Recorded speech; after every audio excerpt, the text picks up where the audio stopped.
Hi అండి. అందరికీ నమస్కారం అండి. ఫ్రెండ్స్ మనకి ఇప్పుడిప్పుడే ఏపీకి సంబంధించిన వెదర్ రిపోర్ట్ అయితే రావడం జరిగిందండి. అయితే ఏపీలో 4 రోజుల పాటు భారీ వర్షాలని చెప్తుంది ఐఎండీ. అయితే దీనికి సంబంధించిన పూర్తి డీటెయిల్స్ మన వీడియోలో తెలుసుకుందామండి.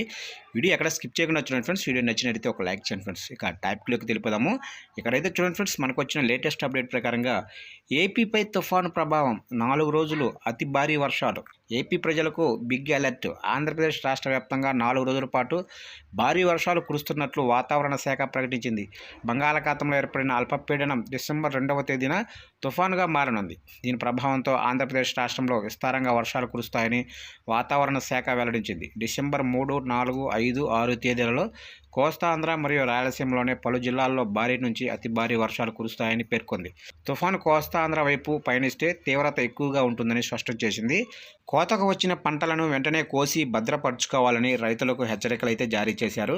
ఇక అటు తెలంగాణలోనూ భారీ వర్షాలు కురుస్తున్నాయి. తెలంగాణ రాష్ట్రంలో మరో 2 రోజుల పాటు తేలికపాటి నుంచి మోస్తరు వర్షాలు కురిసే అవకాశం ఉందని హైదరాబాద్ వాతావరణ శాఖ అధికారులు తెలిపారు. మంగళవారం రోజున నిజామాబాద్, నిర్మల్, కామారెడ్డి, మెదక్ జిల్లాలలో పలుచోట్ల ఉరుములు మెరుపులతో కూడిన వర్షాలు కురిశాయని వాతావరణ శాఖ అధికారులు వెల్లడించారు. చూశారు కండి, మొత్తం మీదుగా తెలుగు రాష్ట్రాల్లో 4 రోజుల పాటు భారీ నుంచి అతి భారీ వర్షాలు పడతాయని ఐఎండీ హెచ్చరికలు అయితే జారీ చేసింది. అయితే రైతులు ముఖ్యంగా కోతకు వచ్చిన పంటను ఏదైతే ఉందో కోసుకుని భద్రపరచుకోవాలని ఐఎండీ హెచ్చరికలు అయితే జారీ చేసింది. ముఖ్యంగా వర్షాలు పడేటప్పుడు ఎవరు చెట్ల కింద ఉండొద్దని ఐఎండీ హెచ్చరికలు అయితే జారీ చేసింది. ఫ్రెండ్స్, చూశారా ఫ్రెండ్స్? అప్డేట్ నచ్చినట్లయితే లైక్ చేసి ప్రతి ఒక్కరైతే సబ్స్క్రైబ్ అయితే చేసుకోండి. ఎందుకంటే గవర్నమెంట్ నుంచి ఇటు వర్షానికి సంబంధించిన ఏ చిన్న అప్డేట్ వచ్చినా వెంటనే మీకు తెలియజేస్తాను ఫ్రెండ్స్.